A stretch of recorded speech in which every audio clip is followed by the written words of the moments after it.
राजकारणामध्ये काही राजकारण जे चालू आहे तो भविष्यामध्ये घातक राहील. मी आज डिक्लेअर केलं होतं की मी सिल्लोडची विधानसभा पुढे लढणार नाही. मला जी काम करण्याची संधी दिली त्याबद्दल मतदाराचे मनापासून आभार. माझ्या मुलालाही सांगितलं तुला लढायचं असेल तू लढ बाबा, नाही तर जय हिंद जय महाराष्ट्र. आपल्याला लोकांना विकास नाही पाहिजे, लोकांना काहीच नाही पाहिजे, लोकांना फक्त जातीवाद पाहिजे.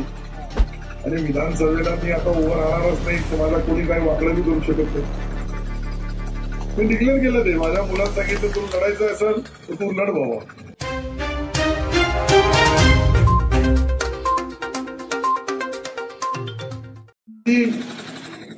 इमारत बांधता येईल का याच्याबद्दलही सरकारकडे तसा पाठपुरावा अशोकराव तुम्ही करा.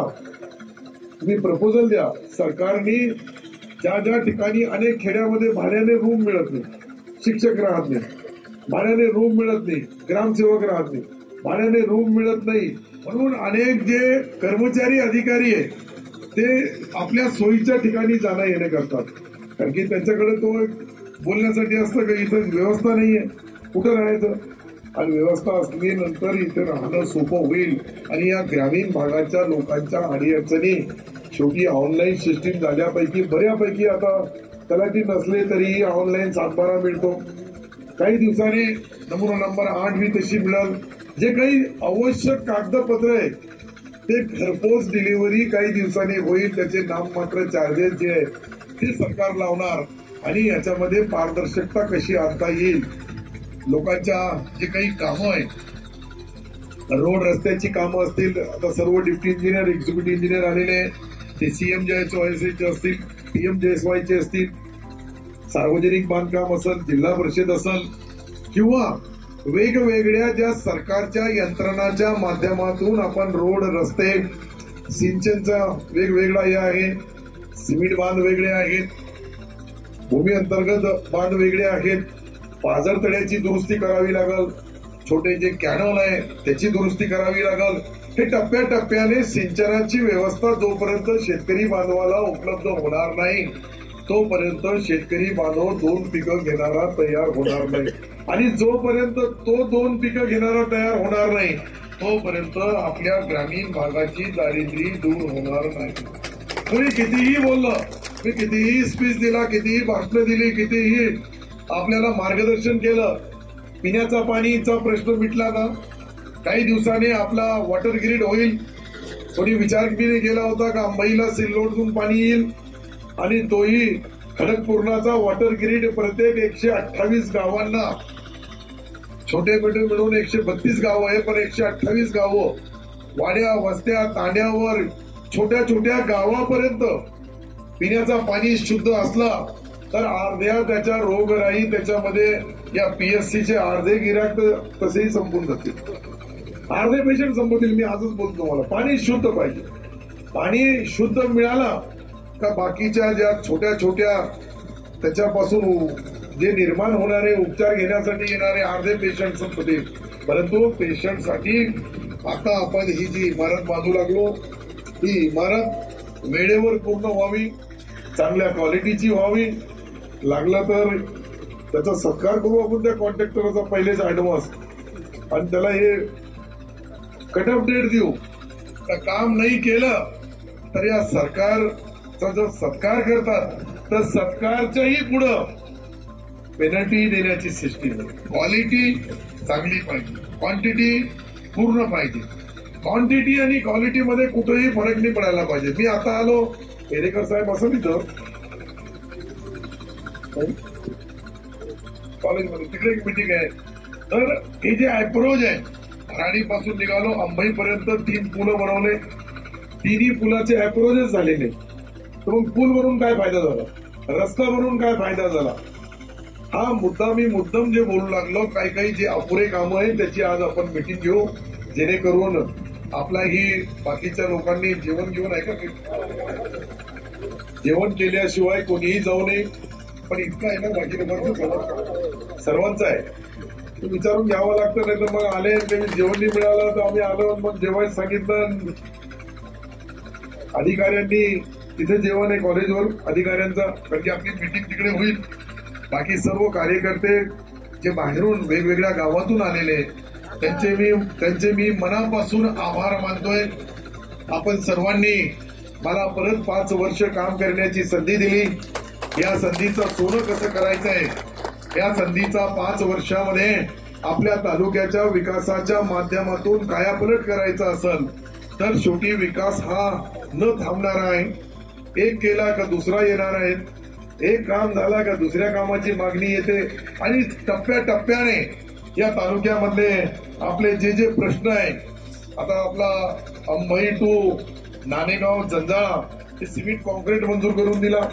21-22 किलोमीटर पर्यंत एक आपला अनुवा फाट्यापासून सुरू होईल तर आमठाण्याच्या छत्रपती शिवाजी महाराजांच्या स्टॅच्यू पर्यंत, पुतळ्यापर्यंत तोही सिमेंट कॉन्क्रीटचा होऊ लागला. इतके सिमेंट कॉन्क्रीटचे रोड करण्याच्या पाठीमागची पार्श्वभूमी ही आहे की 36 महिन्यामध्ये डांबर खराब होतोय. पण परत पैसे आणणं इतकं सोपं नाहीये. पण एकदा हे मेन जे आपले रस्ते ते कॉन्क्रिटीकरण झालं, मजबूतीकरण झालं आणि त्यानंतर पुलं गेलं. मला वाटतं आता केळगावचा तुमचा एक पूल बाकी आहे, 2 पुलं बाकी आहे तुमचे केळगावचे, तर तुम्हालाही मी आता या मार्च मध्ये मंजुरी देणार. हे छोटे पुलं जे आहे हे जे काही पुरामुळं जाणं येणं अवघड होतं तो सोपं व्हावं, त्याची अडीअडचण दूर व्हावी. आता या ठिकाणी झाडं जे लावलेले, मी दुसऱ्यांदा यासाठी बोलू लागलो का झाडं लावणं फार सोपं आहे, पण हे झाडं सांभाळणं सर्वात महत्वाचं काम आहे. मी 3दा यासाठी बोलू लागलो की जशी इमारत तसे झाडं वाढायला, ते वाढल्यानंतर ते वाढायला नाही पाहिजे. आता शेषराव महाराज श्राप दिला तर हिरवे झाड बी वाढून जात. शेषराव महाराजाचा श्राप फार होतो, मी त्याच्या श्रापामधून वाचलो. ते खरं ना, राजकारणामध्ये काही ना काहीतरी बोलावं लागतं. काही बोललो नाही तर बातमी कशी होईल.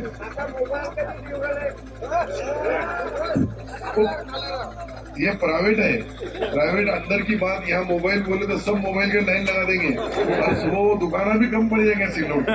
मी एकदा बर्तन भांडे वाटप करणं सुरू केलं तर बर्तन भांडेच घेऊ लागलो. इतके बर्तन भांडे वाजले, त्यांनी कधी बटन दाबलं असतं तरी ही गरज आली नसती. पण आता बटन मिळणार नाही, मटन मिळणार नाही, काय ते काय मिळणार नाही तर सर्व लोक बरोबर दाबतील. हे बी एक फॉल्ट आहे. सर्व दिलं तर लोकांना वाटतं की जरा सर्व फुकट मिळू लागला. आता काहीच नाही मिळालं तर मग आमदारकडे येतील. कळलं लोकांना काय आपल्याकडे आपण घाण सवय लावून टाकली. जे शासनाचा वाटप आहे तो सरसकट वाटप करून टाकला. आज भुजबळ साहेब बोलले काहीतरी, ज्यांनी त्या लाडल्या बहिणीचा बोगस पगार घेतला असेल त्यांनी परत करावा. मी पेपरमध्ये वाचलं, तुम्ही वाचलं का नाही वाचलं मला माहित नाही. कदाचित ही पाळी आपल्यावर आली तर मग ते माझाही त्याच्यामध्ये नंबर पहिला लागेल, कारण की मी सही केलेली तो पाप. पालकमंत्र्यांच्या सह्याशिवाय ते मंजूर होत नाही. ते ठीक आहे, बटन दाबला नाही त्या लोकांनी आपली योजना चालते, बटन नाही चालत. हे दुर्दैव आहे. ज्या वेळेस काही नाही मिळाला त्यावेळेस आठवण येईल काय असतो सरकार, काय असतो आमदार, कसा असतो आमदार. हे मी लोकांना कळायला पाहिजे. आपले लोक आले सकाळी, नहीं सर ये अपना है बस, ये ऑपरेशन ने मुझे बहुत परेशान करके डाला. अभी गर्दी सब खत्म हो गई और 1,38,000 ये आखिरी के वोट है, ये लास्ट. इसके आगे आप कोई वोट बदलने की ताकत नहीं किसमें, मुझे मालूम है. ज्यांनी जे प्रयोग जिल्ह्यामध्ये सर्वात जास्त मतं मला आहे. ही जे एकंदरीत परिस्थिती बघितली, आम्ही दोघंही मंत्री, मी आणि सावे साहेब.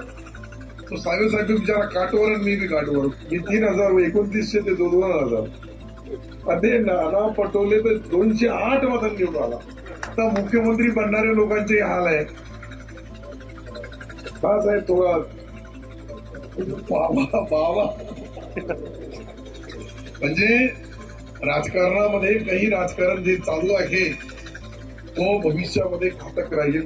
मी तर आता याच्या पुढं डिक्लेअरच केला की मी आता सिल्लोड नगरपालिका शेवटची निवडणूक ती पार पाडल आणि विधानसभेला मी आता उभं राहणारच नाही. तुम्हाला कोणी काही वाकडं बी करू शकत नाही. मी डिक्लेअर केलं ते, माझ्या मुलांना सांगितलं तू लढायचं असेल तर तू लढ बाबा. आपल्याला लोकांना विकास नाही पाहिजे, लोकांना काहीच नाही पाहिजे, लोकांना फक्त जातीवाद पाहिजे. तर जातीवादामध्ये हे इतका मोठा भूगीर आहे का तो माणसाला माणुसकीही सोडून द्यावं लागलं. मी आज डिक्लेअरच केलं होतं की मी सिल्लोडची विधानसभा पुढे लढणार नाही. मला जी काम करण्याची संधी दिली त्याबद्दल मतदाराचे मनापासून आभार. माझ्या मुलालाही सांगितलं तुला लढायचं असेल तर तू लढ बाबा, नाही तर जय हिंद जय महाराष्ट्र. कोण करत 18 तास काम करायचं, सालदार रोजदार महिनदार सारखं, आणि त्याची गिनती लास्ट मध्ये 4 दिवसामध्ये जाताना होती धर्मावर. आणि पण 10-5 रुपये ज्यांना मत दिले त्यांच्याकडून ते आणायला पाहिजे ना, ते नाही आणता येणार. ते 10 रुपये आणणार नाही, 10 लाखाचा निधी आणणार नाही. लोक मरतात तर त्याला कफन बी देत नाही. आणि ही जी सवय लागली, ही सवय भविष्यामध्ये तुम्हाला बदलावं लागल.